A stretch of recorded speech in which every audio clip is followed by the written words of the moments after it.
Hey guys, welcome to, well, this is my channel, She Knows Arsenal, but this is going to be the pilot episode of Sophie and I's show called Kicking It with Soph and Jess. So here we are. I'm so excited. Hey, there's so many of you guys in the chat already. Amazing. Make sure you guys are liking the video and subscribing to the channel. Soph, how are we today? How are we doing? Pretty epic. The hair is looking super fly. Thank you. I sat in the sun yesterday and got a little red, but it will go into Mediterranean tan in the next 3 or 4 days. So we are good to go. And today, paying homage to my little dog Lucci, who came before Vinny and Vespa right here in the background. So there we Oh my go. gosh. So cute. I, I love that. I'm psyched to be here with you, Jess. This has been this was a great idea, and I'm really happy that we're doing this together for the coming season. Yeah, I think it's something that's kind of we've worked together before, obviously. If you guys have been on my channel, you've been on Hybrid Squad, which is Sophie's channel. We've kind of been on each other's shows, but I think it's about time we did something collaborative, and we tend to want to keep things real, but like also light and fun. And we have so many similarities. We both cover teams in the MLS that are in LA. We're both in LA. So I think it's going to be a good time. I think it's going to be a Yeah, good time. for So, sure. how how are you feeling? Like I know maybe like the transfer window is not like your favorite thing, but like how are you feeling a couple like maybe a month or so since the season has ended? Like feeling excited for the new season or still kind of feeling a little bit heartbroken off of the back of the last season? I feel like when you break up with someone and you go through that period, this is my You're a little stress. bit breaking up, Soph. Just Am I? FYI. Okay. Yeah, just a Oh, little bit can breaking you up. can you hear me now? It's like a little bit crackly. Maybe Let do you me, want to come out and let come me. back in? Yeah. Hold Try on to one do that second. really quick. Yeah.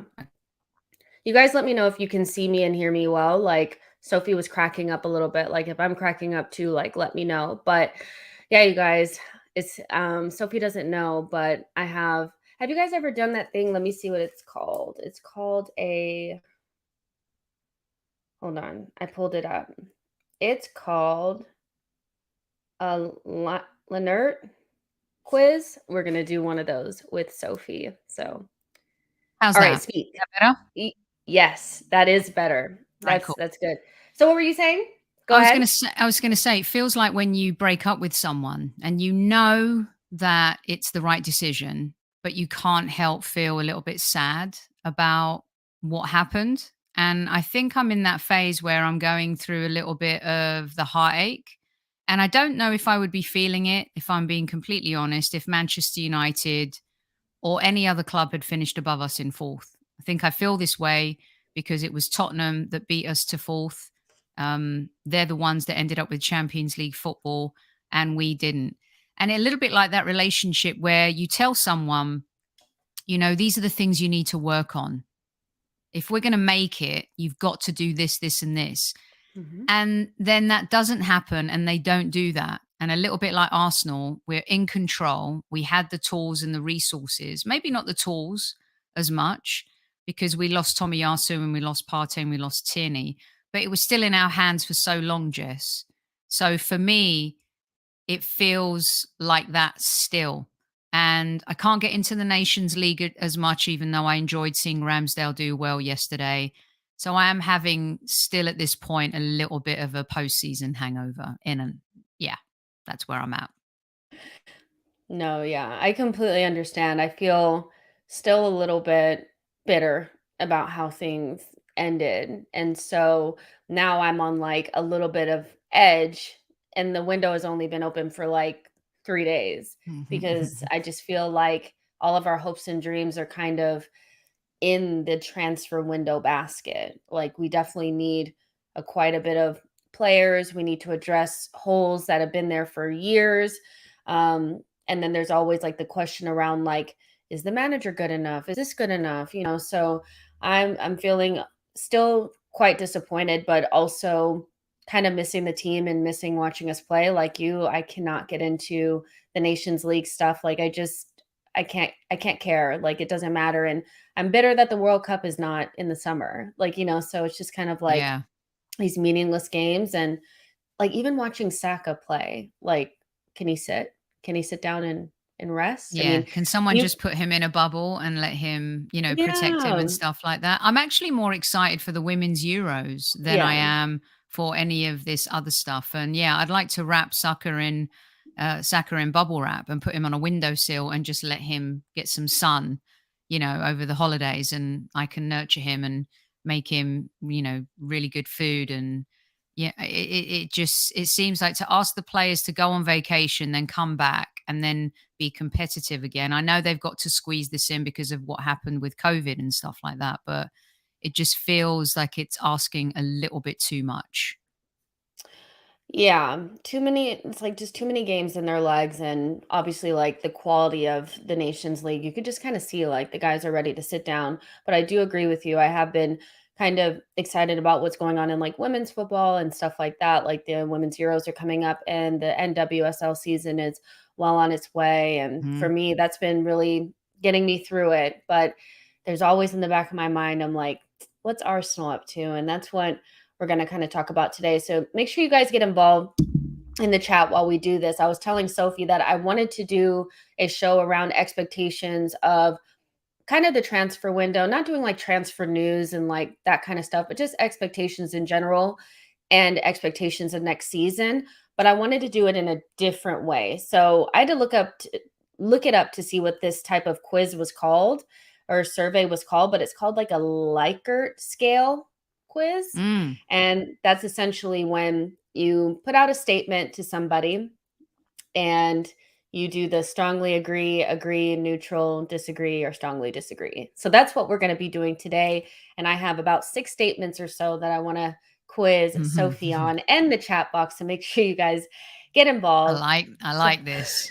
I like this too because it's a little bit different and it leaves room Mhm. for things to just we can expand on them. So we'll do the first one. And yes, there are some like bombshelly types in here, because Sophie, I know you can handle it. Like I know you can handle it because we keep it real, right? So let's get started. But the first sentence is Saka will sign a new deal with Arsenal this summer, but it will have a release clause. Okay. So put the others up. I strongly disagree, agree, or okay. Oof. I disagree. And in a nutshell, here's why. Mhm. He doesn't have to. Arsenal have to make this happen, but Saka does not have to make this happen.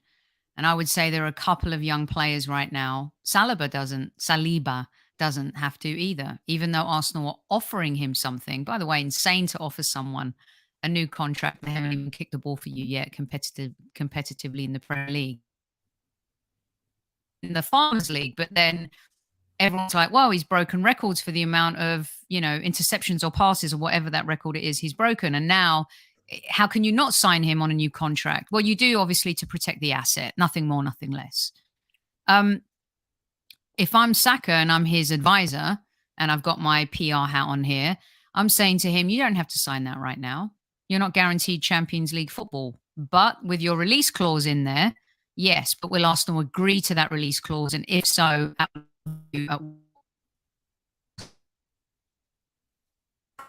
is the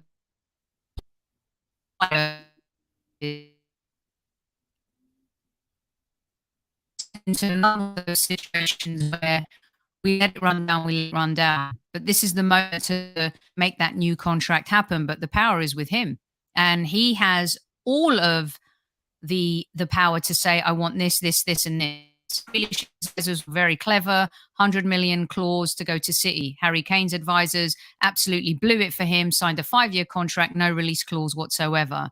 So, as much as I want to agree with you, I'm going to say at this point, I disagree.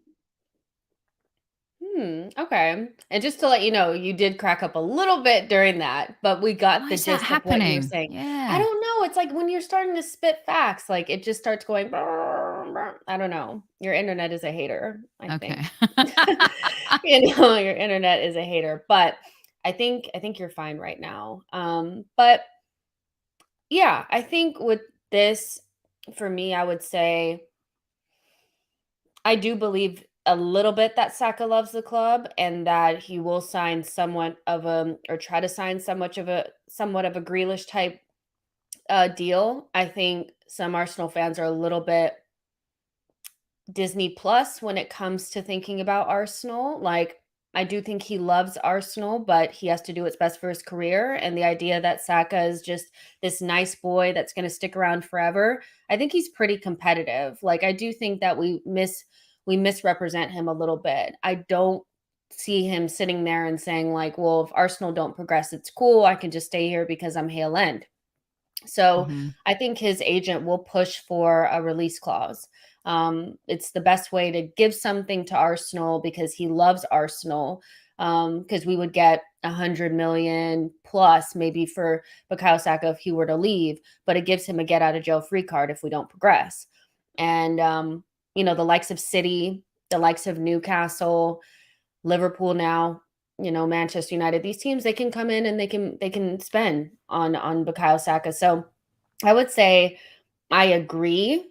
Um, but I do think that you're right in will Arsenal want to put a release clause in there, but they might have to get him to sign a deal.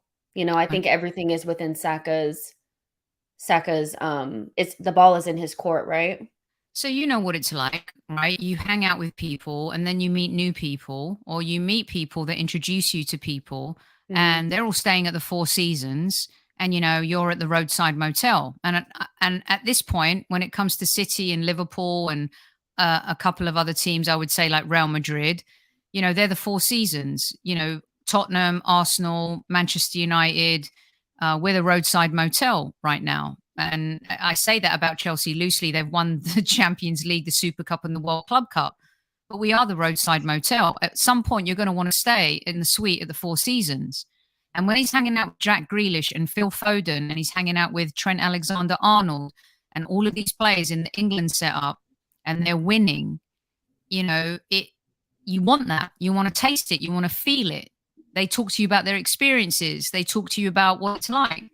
And as much as he loves Arsenal, look at all these golfers. They've loved playing on PGA for all these years, but money talks. They're moving to a totally different, tour that offers them insurmountable amount of funds that can secure their families for lives. Now, I'm not saying Saka's that guy. Would he like to win with Arsenal long term? 100%.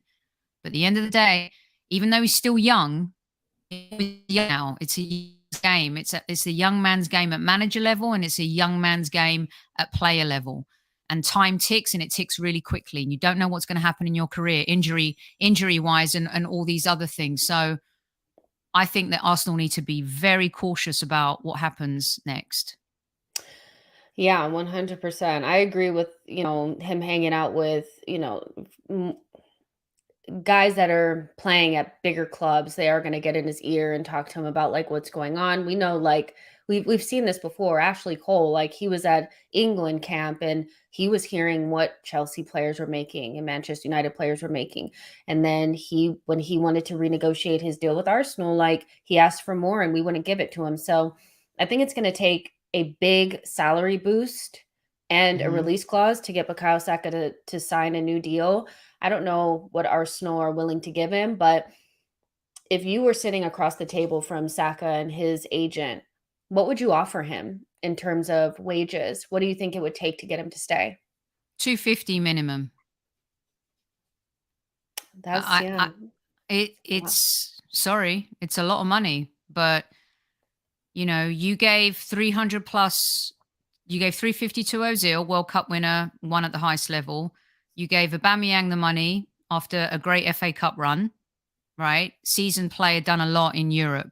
Now you're investing in potential. Is he a superstar yet?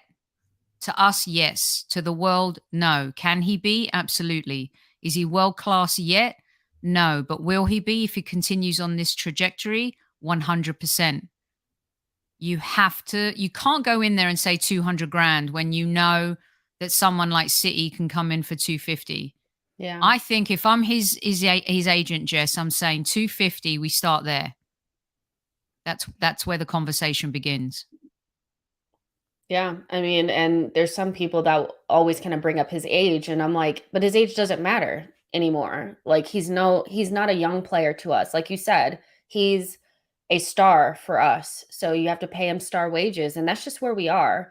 And in regards to like everything, re-signing our players like Gabriel Magalhaes, who's being linked with Juventus as Chiellini's replacement, Mm-hmm. Martinelli, who are probably getting looks from Liverpool and teams in Spain, in order to convince them that we're in order to convince them to stay, you're going to have to pay them, because unless we're going to show it on the pitch, they're going to want the money to stay. So it's we're there within those we're in those 2 years of we need to start to progress, or we're either going to be paying people to stay or we're going to have to sell them. That's where we are, How whether old people like is it or not.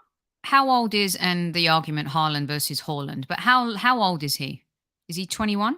It's like 21. Yeah, I 21. think so. Okay, so I know his deal's on a free and he's gone there and he's getting 500,000 a week.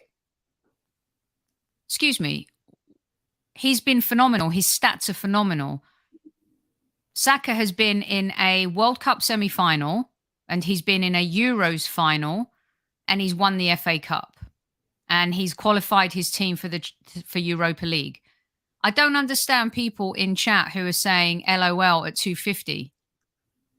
This is football. This is the modern day game. He's a baller. Let's not forget the image when we played City where there's 5 defenders, 5 Man City players around him. He's been the Yeah. best player 2 seasons in a row. He is the jewel in England's crown, together with Kane, together with Mount, together with Grealish and these other players like Foden. It is not ridiculous to suggest that if you want to keep a player of his ilk at Arsenal Football Club and build around him, to pay him that kind of money. Yeah, for sure. Like I think it's at least 200K per week and maybe some bonuses to get it over the line. And Harry's saying if you give Saka 250K per week, then what do you do with your other players? And this is the thing, is I think we stress out too much about wages and the wage structure. That only really mattered because we were not playing well.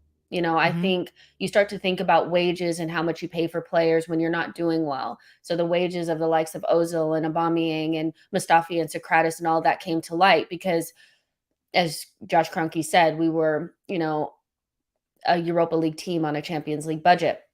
But we didn't get rid of all these wages to save them. You have to No. reinvest them back into the squad. So the idea that we're just going to hold back on them and try to keep that wage structure low, we're not Leicester. Like, we're not those types of teams. Like, in general, the best teams in the league pay the most wages. And Arsenal have been bad at it because our recruitment hasn't been very good. But in order to keep these players, and in order to keep the likes of Martinelli and Gabriel Magalhaes and these guys, you're going to have to pay them, And and that's Jess, just the I'm reality. saying, like, if I'm the agent, I'm going in at 250. Whether I get that 250, this is what I think Start my high. my guy is worth. Now, Arsenal may say no, 230. Then you go, you compromise. This part of the art of the deal, right?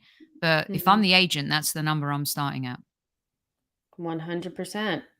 There's about 215 of you guys in here, so like the video, subscribe to the channel. We're going to move to the next one. Remember, you guys, we're doing a Likert scale, so strongly agree, neutral, disagree, strongly agree to the statements. So you kind of touched on this one, but it's a really contentious topic, so we have to talk about it. But Saliba will play for Arsenal next season and displace Ben White. How do you feel? This is the $64 million polarizing question that has been the, nucleus of battering Ben White over the head with, because he did so well in Liga, young player of the year, team of the season, breaking records, etc. Because he has not scored a goal, not played a game in the Premier League yet, I'm going to stay neutral on this, because I also think that Ben White has been a little bit disrespected by Arsenal fans.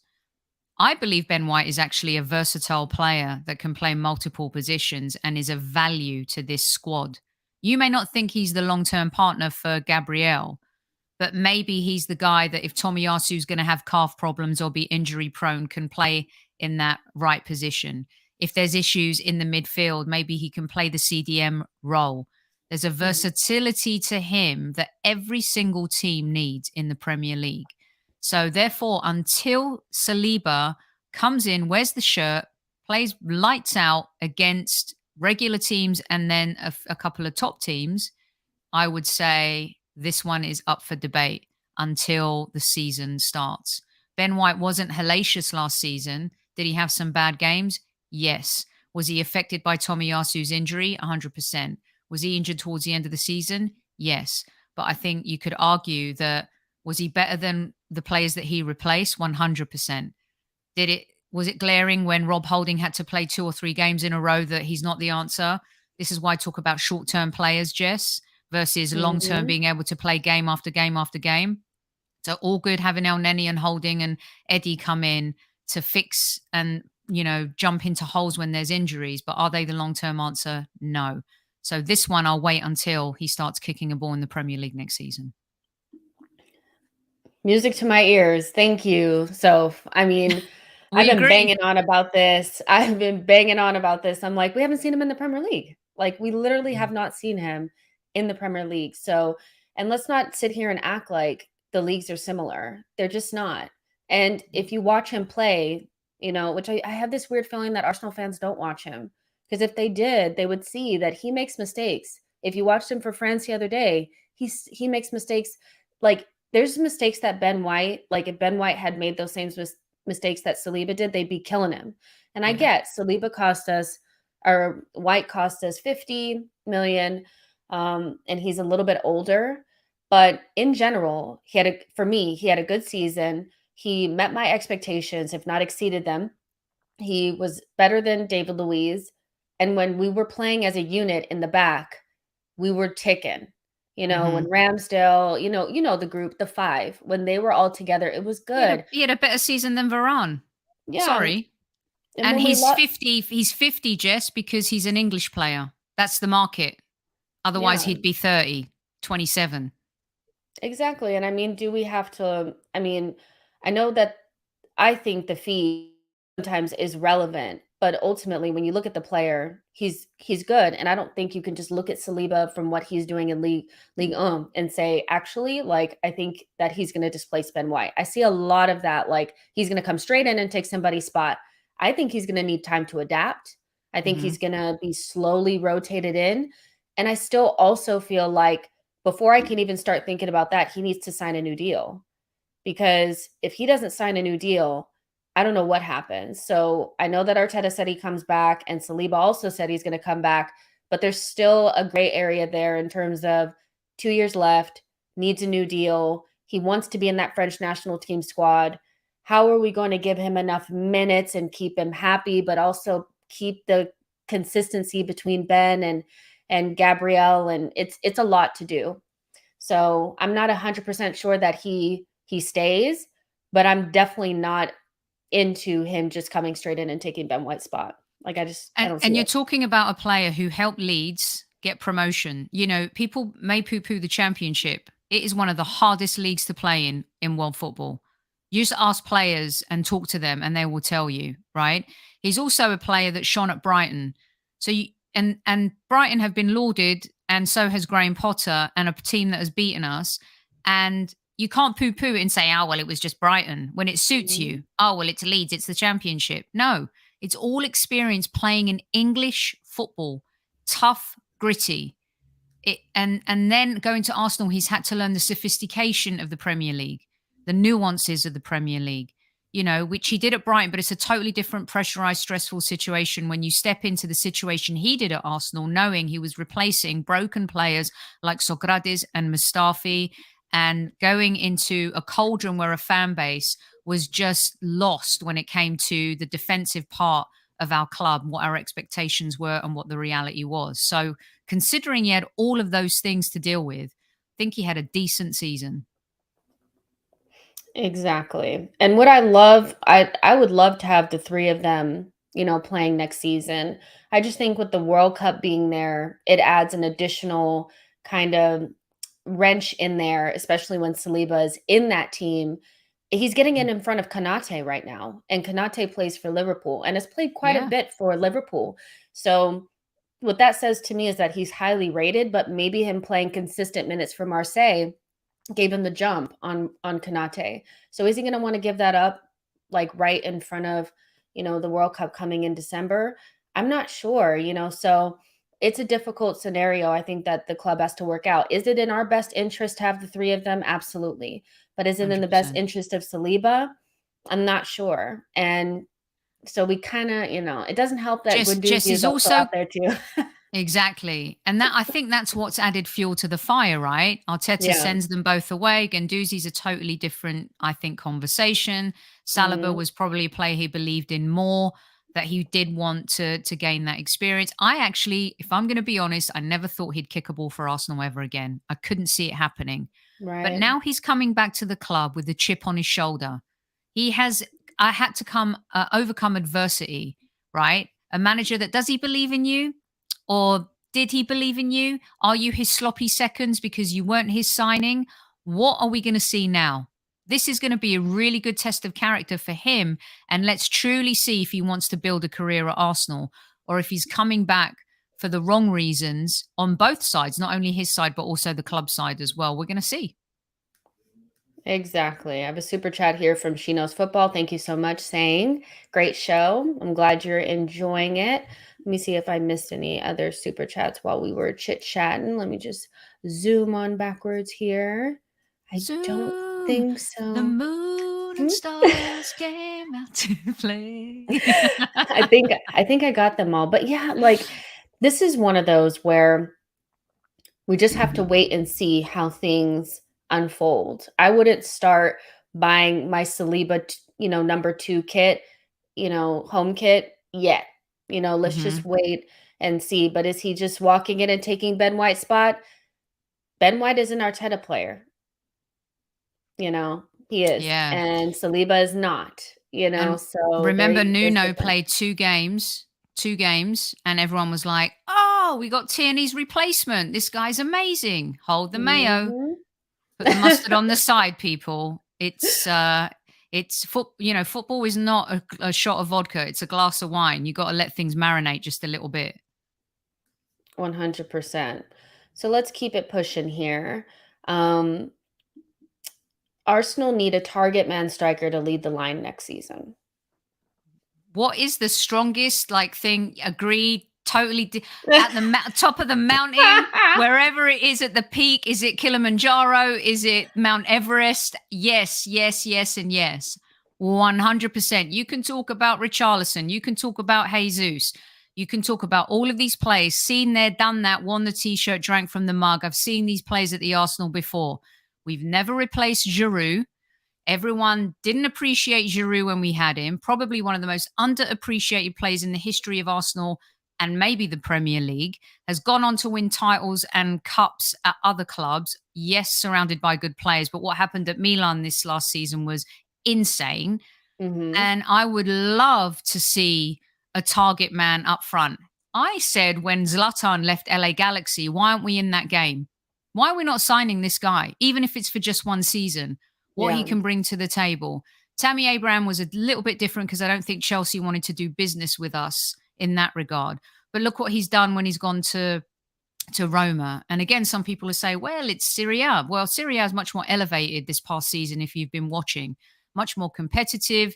It's not as dominant by Juventus. Other teams have risen. There's some great players there that multiple teams across Europe are looking at and signing. So 100 gazillion percent, I would love for us to have a bully up front, Jess, like a real proper bully. Because if you're going to keep putting in crosses from Tierney, someone's got to be at the end of those at some point. Okay. So here's where we're going to disagree. This is the What? moment. Okay, so here's my thing. It's like I just want I could go with either. I was on your show when I was banging on about Gabriel Jesus. Was it not on your show? Yeah, I I feel mean, and like I agreed with you because I love him. And we were talking about his stats coming off the bench. You did the whole, yeah, yeah. 100%. So I'm feeling it. Like I am. I'm very into the Gabriel Jesus signing. I do think it needs to be coupled with a goal scoring winger as Hmm. well, in order to make sure that the goals are there. But for me, Gabriel Jesus is is a very good footballer. You know, is he the best striker in the world? No. But can he do what Lacazette was doing 10 times better? Yeah, he can. So I'm into it. And at the price that's kind of out there, I'm like, okay, cool. Like you could spend 50 million on him and you know what you're going to get.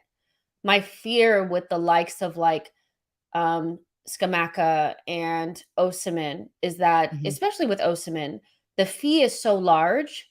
And are you actually going to be getting, like, if you had to pay for Osimhen, they're going to want over 100 and something million. You know, is he going to be able to provide that level of goals for you? He hasn't really done it for Napoli yet.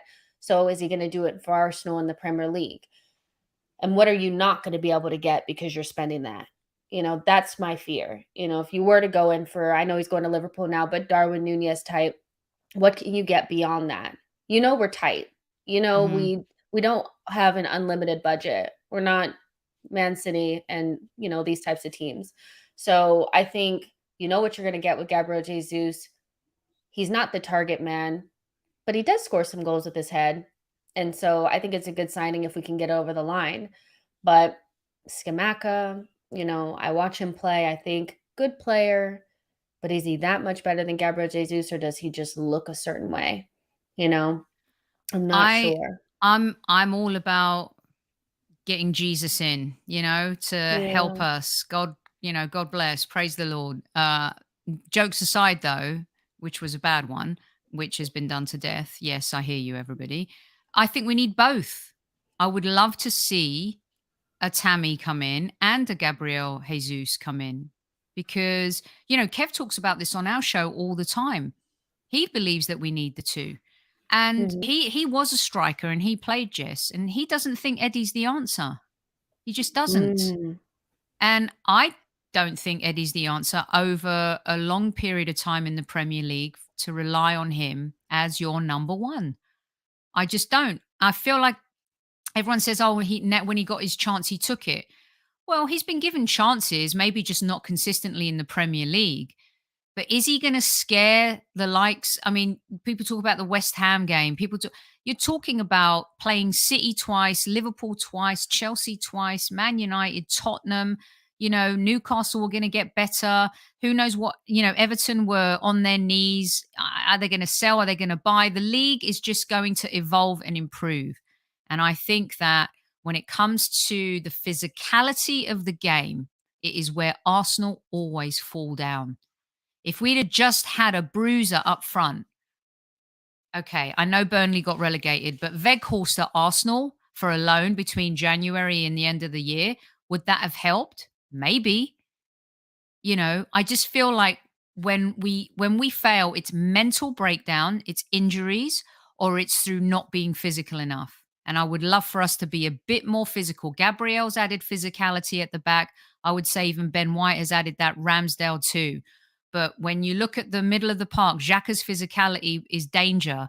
Partey's physicality gets him injured. And I think that is a very important part of the team that we need to fix somehow. Yeah, I mean, I'm here with Bernie on it. I think we need two, and we need both of the profiles. Like that's really what we need. We need the big striker just in case, you know, it's not working and we need somebody to throw on to make sure that like if we're hoofing crosses in, because I don't think we actually hoof crosses in that often. I think we do it when we run out of ideas and the players that we have in there can't score goals. Like Lacazette and Kedia, like these guys, they're not scoring goals. So then we just run out of ideas and start kicking it into the box. But I think we're a cutback team. I think we like to get to the end line and cross it back. And some of our players just are not good finishers. So I think we can get through the season with Gabriel Jesus and Nketiah and an additional attacker. But if we go into next season and it's just Gabriel Jesus, that's not No, enough. it's a problem. But we were It's not putting in enough. a lot of crosses on that left side with Tierney, weren't we? Maybe not in Arteta's first season, but in his second season at the start of the Yeah, in season. the sec yeah, before ESR came into the team and we Yeah. started playing a little bit better, but that I feel like that was more us not knowing what to do and just not having any ideas Mm, versus like how we actually play. But we need a plan B. I think we both agree on the fact that like if our normal way of play is not working, we need somebody that we can kick the ball up to, because there's a 10% of games where we go away to Liverpool or we go away to Man City and we don't have the ball and we don't have an outlet. I Right. think that's really like been difficult, when we go away and we try to, Ramsdale will try to find somebody. It would be nice to have somebody that's bigger and stronger that can hold the ball up against the likes of Van Dijk, right? Right. Exactly. Yeah. Yeah. I mean, and to be fair, Lacazette did that very well, Mhm. before he ran out of steam and ideas. The problem is he couldn't get the goal ratio the way that he should, being that front man. But did he hold the ball up well for a long period of time in the season, in that December run and February when we did well? Yes, he did. He played that role perfectly, bringing in players, opening up spaces, holding the ball up well. To have someone with a bit more physicality who does that and can score the goals, I think that's Mhm. key. I think Jesus is talented, played at the highest level for one of the best managers in the world, been under pressurized situations, can do that, Mhm. yes. But I think that we can't rely on Balogun or Eddie to be the answer if someone like him comes in and gets injured. Yeah, that's the scary part. I Mm. That's the scary part. You really can't rely upon him, but yeah, I think we semi agree but kind of disagree. So, yeah, agree to disagree a little bit. All right. Odegaard will be Arsenal's captain. Strongly agree. In a nutshell, he is a leader. He came in, I think, underappreciated because he was on loan the previous season. If he hadn't have done that, he probably would have been seen as a sexy signing. But because people had seen him play, maybe in a disjointed Arsenal team under Arteta, he wasn't given a fair shake. He is a very good player. He's quality. He leads his team at international level. He's classy. And I don't some people say, well, he was a ghost in the last few games of the season. I think most of our players were ghosts in the last few games of the season.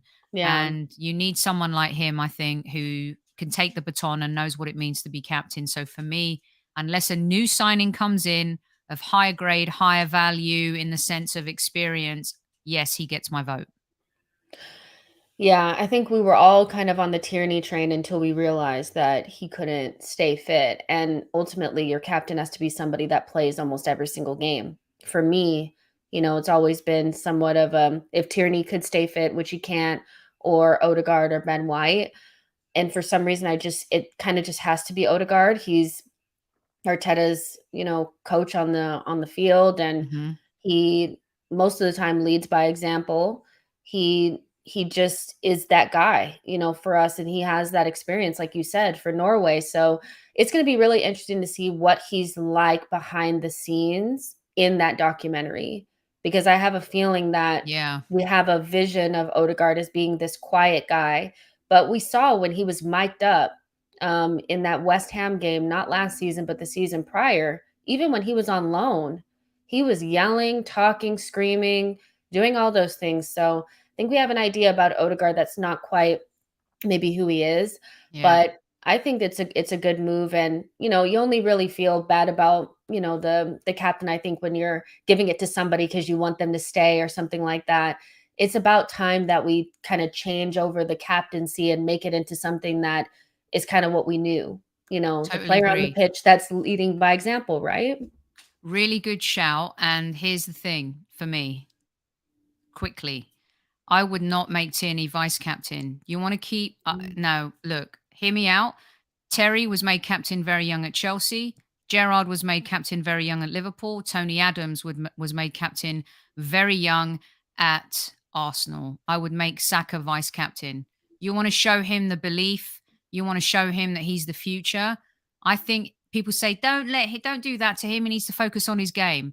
No, put him in the pressure cooker. Don't enable him. Don't wrap him up in cotton wool. He's the man. Make him vice captain. That's what I would do. Exactly.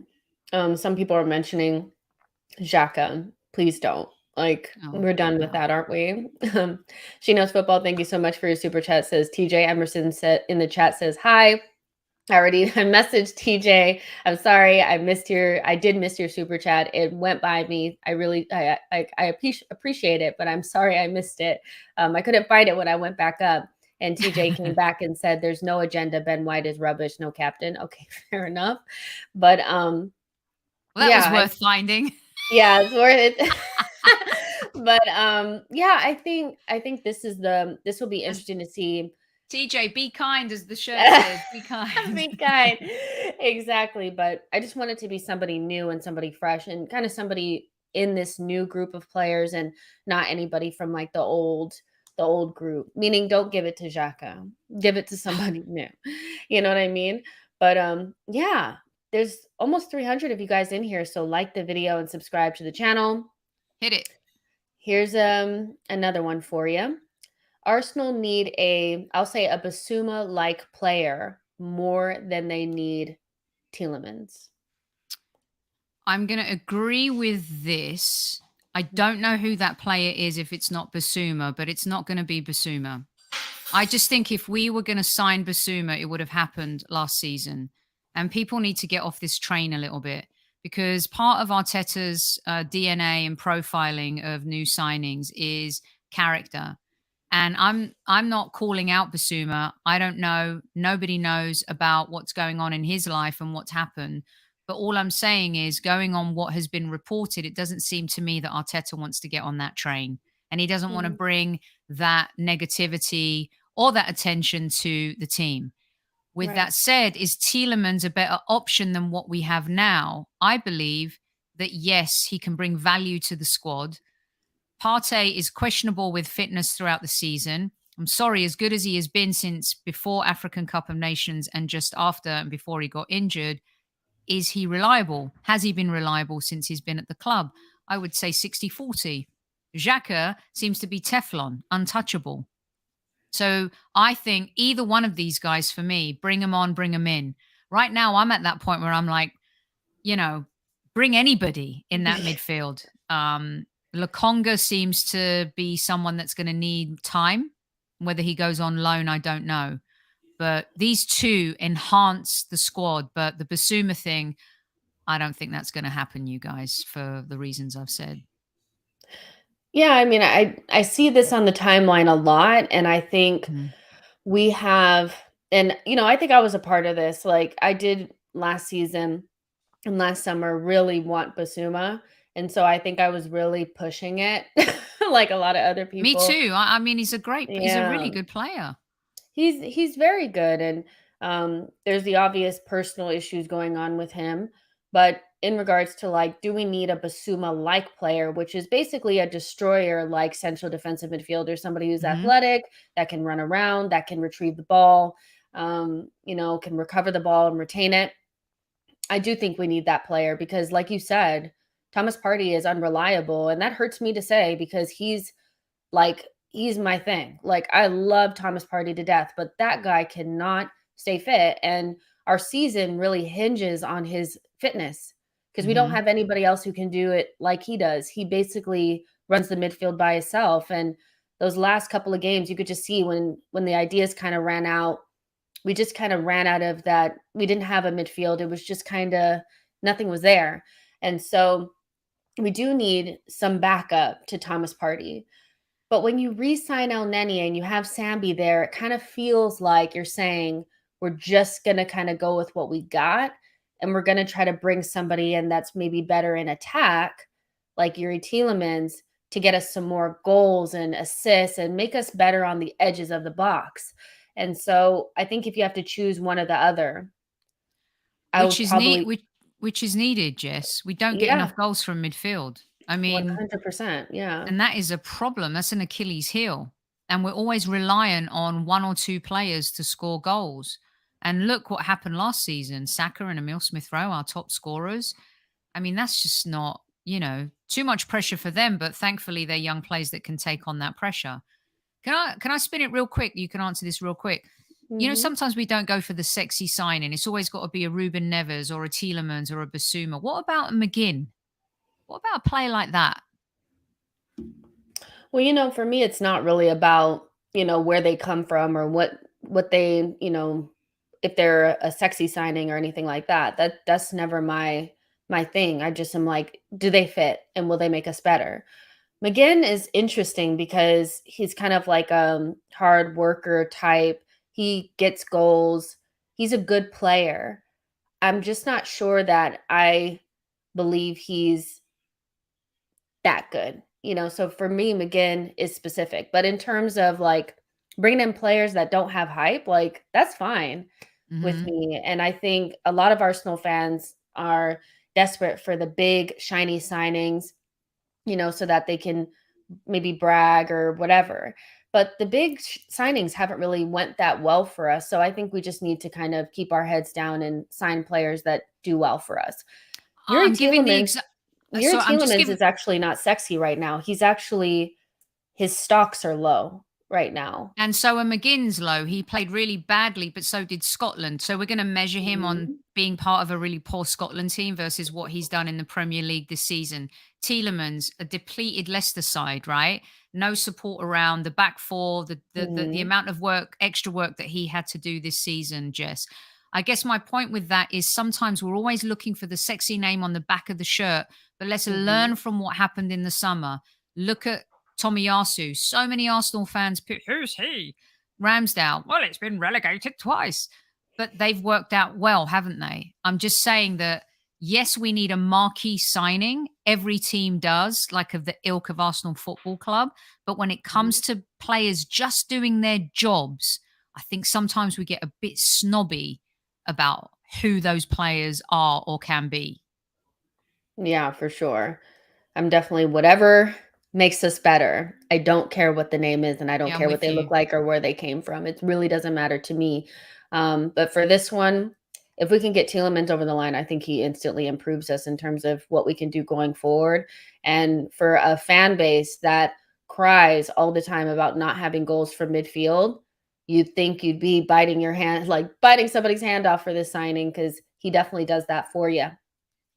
So the next one, this one's a little bit, yeah, this one's a little bit more saucy. So we'll see what you think about this one. Love But saucy. Arsenal will finish lower in the table next season, but will improve in points, goals, and goals against. What a great one. Look at you, Jess Senior, putting it out there. That is Mhm. fascinating. Facilitating discussion. That's what I do. Wow. You've got me. Uh, because I think it's going to be tougher next season. And I think clearly Conte's staying at Tottenham and he's going to be given the tools and resources. Of course, there's a long way to go. PSG could throw a big, large check at him, just like, Liv Golf did at Dustin Johnson and all these other players. And before you know it, he's off. Manchester United, I think, will invest with Ten Hag. Whether or not they'll be better, I don't know. But I do think they have a core there that with a better coach, they can improve. Look, if Arsenal fans say we can improve, why can't United improve under Ten Hag? I think Chelsea, as much as people would love to see them kind of have that downfall, I don't think they will. I think they'll be strong. Liverpool are going to go through a bit of a cyclical change if Mane leaves and if Salah leave, but the core will be there and they'll replace, like they've got Diaz, yes, and Nunes coming in, is a Mhm. ready-made replacement. I'm going to agree. I do not think we will finish in the Champions League next season. I do not think we will finish fifth. I feel like we'll finish sixth or seventh, depending on what West Ham do as well. And I think our route to the Champions League has to be through Europa Europa League. League.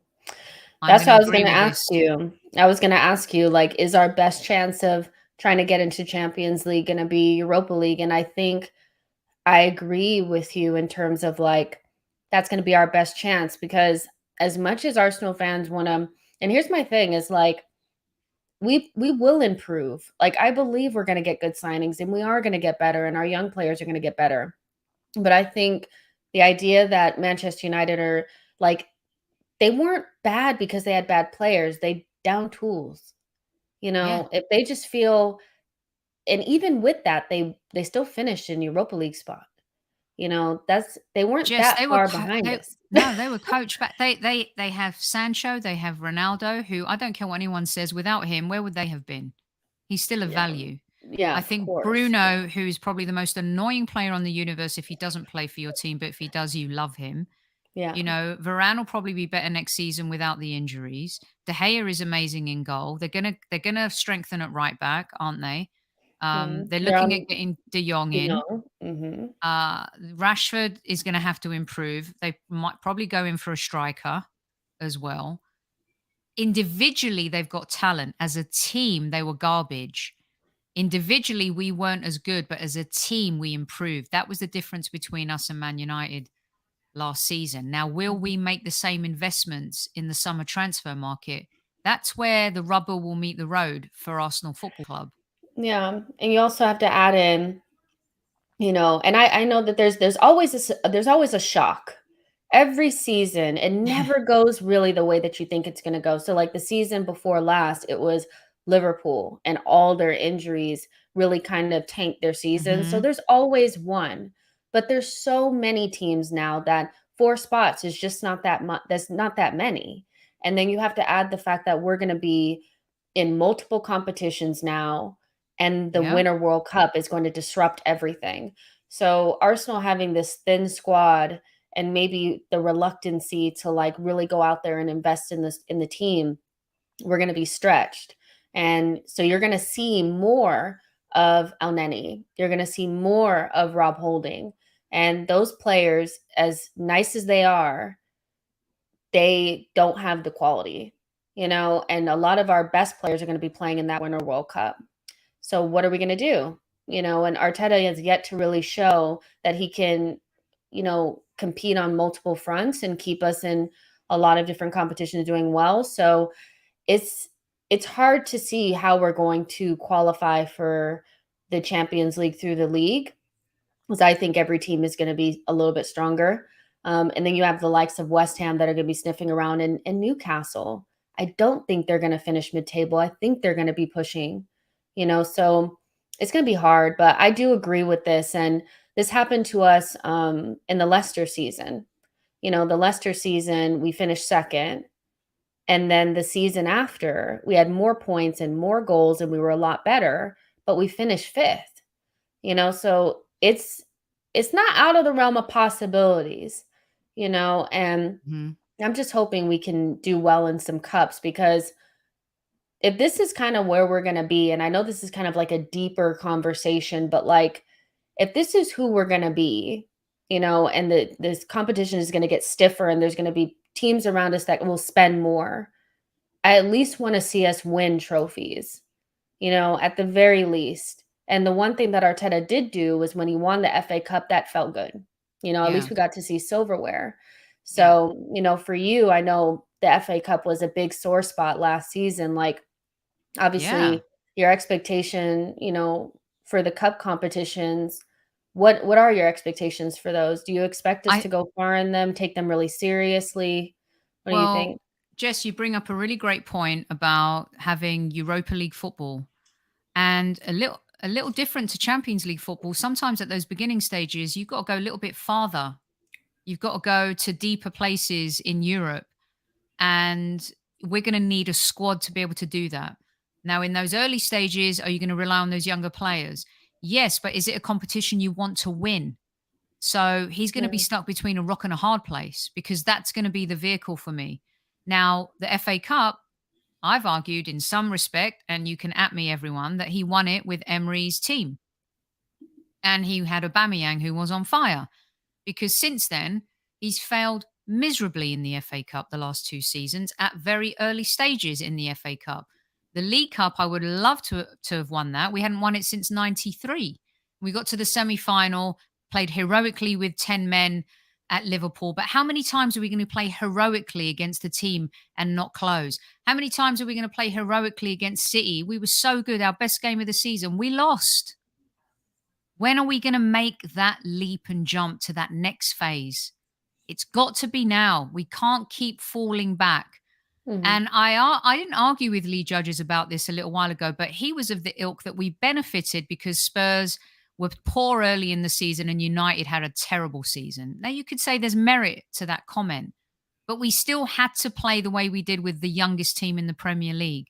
But at some point, You've got to get over the hump. You can only do that if you invest in really good players who have more experience, who can play alongside the younger players, Jess. Otherwise, it's like we're in this vortex of doing the same thing season after season. I'd love to win a domestic trophy, but at the same time, I just want us to be up there competing at the highest level.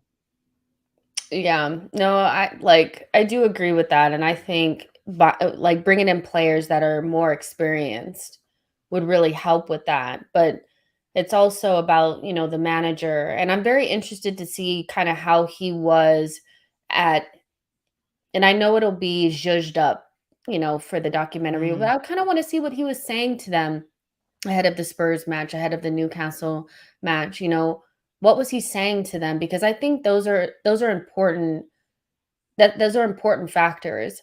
There are kind of a lot of Arsenal fans that are still kind of like, well, it was just the fact that we just didn't have the players and we got injuries. But I think that's almost disrespectful to Conte and the work that he did with Spurs. He did get them over the line where Arteta didn't get us over the line. And so I'm looking at him and seeing, like, what can you do to improve, because it's not just about improving the players, like he also has to get better, because in the end of yep, the day it might be, the manager might be the difference between us winning a trophy or not, winning yep, in the Europa League or not, yep. getting in 4th over 5th. There's margins here, and there's always an opportunity. Every season there's always an opportunity, but will we ever be able to capitalize on it? I don't know, because we never have our ducks in a row. We're never ready, to actually capitalize on something. Jess, Tottenham went and got 2 players in January, and it elevated Kane and Son and the entire team, right? Newcastle went and got 3 players, and it changed their Premier League status. Mhm. We got 0 players, absolute 0. And you could argue that when you look at losing Tomiyasu, losing Partey, losing Tierney, not having an out and out goal scorer, did it hurt us? 100%. Vesper agrees. I do apologize. You're fine, you're fine. But, the way it's barking was so funny. Like, I definitely disagree, I definitely agree. No, I get you. But, I know there's people in the chat that are kinda like, um, "Don't panic, don't panic." I'm not panicked, like, I'm really not panicked. It's not about that. It's about setting my expectations in a way that are realistic based on where we are. And so I know we progressed, but I'm also not, you know, I'm not in the place where I'm kind of like, well, nobody else is going to progress. Other teams are going to get better, they're going to strengthen. And what do we have in our arsenal that can give us that edge, get us over the line in those margins? And I'm not sure that we have it, in terms of what we have now and the manager. But we'll see what happens. I think this one could, anybody, Yeah. a lot of people feel like we'll do a lot better, and I would prefer you guys to be right. I do think we're going to finish a little bit Listen, lower though. I wanted to eat my 5 humble pies and be wrong. At some point, process has to lead to progress, which we saw. But then progress has to lead to always be closing. One of my favorite lines from a movie, Glengarry Mhm. Glen Ross, always be closing. When are we going to be closing? That's the difference. And the point is, we had it in our hands this season. And you Mhm. can't make excuses. Every team has injuries, every team has problems, but we didn't close the deal. And closing the deal would have taken our players to a totally different mental playing field. Now they open the season knowing that they missed the ball. How are they going to be? Saka's played from last summer to this summer with a little rest. Same for Emil Smith Rowe is also in the under 21s. Other players, Gabriel and Martinelli on duty as well. Ramsdale playing for England. At some point, you've got to start closing. And that is where Arsenal need to bridge that gap. And you can't do that unless you have experienced players that are going to help. You just can't. Yeah, exactly. And like Tony says it here, yep. So if we have been saying it all off season here on She Knows Arsenal, that this is the transition year from Project Youth to Project Win. And so there can't really be any of those signings, those future signings. I know we did the Marquinhos thing, but we know that that's beside the point. The players that we bring in, I would expect them all to be between the ages of 25 and 27. Well You said. know, they have to be players that bring us up because here's the reality, you guys, and like, but beyond Emil Smith Rowe and Martinelli, next season, these players are going to be in their prime. And I don't consider Saka a kid. If we bring No. in 2 or 3 players and they're all 25, 26, 27 years old. Thomas Partey's 30, Granit Xhaka's 30. Tierney just turned 25. Our center back pairing are both 24. They're Right. not young anymore. So we Mm-mm. do have to perform. So all the project youth and we're young and all that, it's not going to hold water next season. We need to perform. And so there's a lot of pressure on this season and a lot of that would have been I feel like it would have been alleviated a little bit had we had gotten to the Champions League, but because we haven't, the pressure is fully on. Like, Yep. it's More than really last on season. now. Definitely more than last season, but, that's we'll see what happens. We have such a long summer to go, but we're gonna end it there. Make sure you guys like the video, subscribe to the channel. Let us know how you felt about, this collaboration. I'm sure you guys enjoyed it. There's 300 of you guys in here, so I'm sure you guys enjoyed it. We'll be doing more of these shows, kicking it with Jess and Soph, or Soph and Jess. We're gonna go with Soph and Jess. Jess and Oh, Soph flows too, though. Maybe we'll alternate it every yeah, maybe every time we do it. but speaking of alternating, it will alternate on our different channels. So if you guys are not subscribed to the Highbury Squad, please do. That's where, we'll have the show there sometimes and then the show here on other days. So, we'll switch back and forth. And we're aiming to start probably next month, right? So around Yeah, like preseason time-ish. So definitely. Yeah. yeah, we'll aim to start then and then we'll go throughout the season about 2 times per month. But if you guys really like it, we'll try to up the ante in that respects. Make sure that you guys follow Sophie as well on her social media channels. It's not Sophie Nicolau, it's Soccer Yeah, it's Diva. at Soccer Diva. My cousin always wants me to change that. But yeah, it's at Soccer Why? Diva. And I don't know. He's just because It's he's like, awesome. you should do your name. Um, yeah, at Soccer Diva and at Highbury Squad. And I love talking football with you. I love what you're doing. You've done an amazing job in the last season, absolutely smashing it. And I love collaborating with another Arsenal woman talking football. It is a great space to be in, and I can't think of a better sidekick and kicking it with, however you want to put it, than Yeah. talking football with you. And I think it's going to be great going through the season because we don't always agree on stuff. So I think that's what makes it interesting too. Yeah, we don't always agree, but, like, Sophie always keeps it real. Like, and that's what I like. I like that you keep it real and you say how you really feel because, it's hard out here in these Arsenal streets. Sometimes it's difficult to say how you really feel, but I love that. But you guys make sure you guys like and subscribe, and we will see you guys in the next one. Bye, guys.